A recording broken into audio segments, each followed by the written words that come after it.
मोहब्बत के दो हिस्से होते हैं, पहला रोमांस, दूसरा जिनसी फेल। औरत रोमांस के बिना कभी भी दिल से जिनसी फेल के लिए आमादा नहीं होती।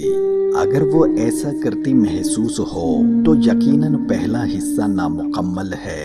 औरत वक्त चाहती है, बातें करना चाहती है, मौसमों को अपने पार्टनर के साथ एंजॉय करना चाहती है, उसके साथ चाय कॉफी पीना चाहती है, उसके साथ सफर करना चाहती है, उसकी पसंद के रंग पहनती है तो तारीफ सुनना चाहती है, उससे गिले शिकवे करके ये मान रखना चाहती है कि वो उसे मनाएगा। अगर खामोश हो जाती है तो चाहती है कि वो उसकी खामोशी को महसूस करे। वो उसके हाथों से खाने के चंद लुक़मे खाना चाहती है, उसके साथ मैच प्रोग्राम टीवी देखना चाहती है। ये सब उसका रोमांस है। अफसोस, एक तरफा अदबो नफ्सियात शनास की तरह यहाँ भी मर्द ने ये तय कर लिया है और औरत को भी बावर करवा दिया कि सेक्स ही मोहब्बत है।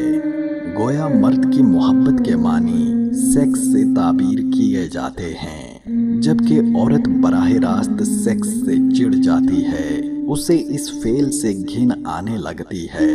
मगर मर्द का ख्याल है कि समाज ने जो उसके अंदर गुनाहों सवाब का मादा भर दिया था, ये उसका नतीजा है। ऐसा नहीं है। वो जंगलीपन और बिना रोमांस के इस अमल से दूर होती चली जाती है। उसे अपना आप सेक्स टॉय या रखेल सा लगने लगता है। गोया उसे अपनी इंसल्ट महसूस होती है और औरत बिना मोहब्बत के तो रह लेती है, मगर बिना इज्जत के रहना उसके इख्तियार में नहीं। इसका रद्द अमल किसी भी सूरत सामने आ सकता है, मगर आता जरूर है। उसे रोमांस उम्र भर चाहिए होता है। यही वजह है कि सोसाइटी में हमें बहुत से ऐसे जोड़े भी मिल जाते हैं जहां मर्द जिनसी अमल के काबिल नहीं होते, मगर उनकी अज़दवाजी जिंदगी दूसरों से हसीन और काबिल रश्क होती है, क्योंकि औरत की फितरत किसी और चीज की मुतकाजी है।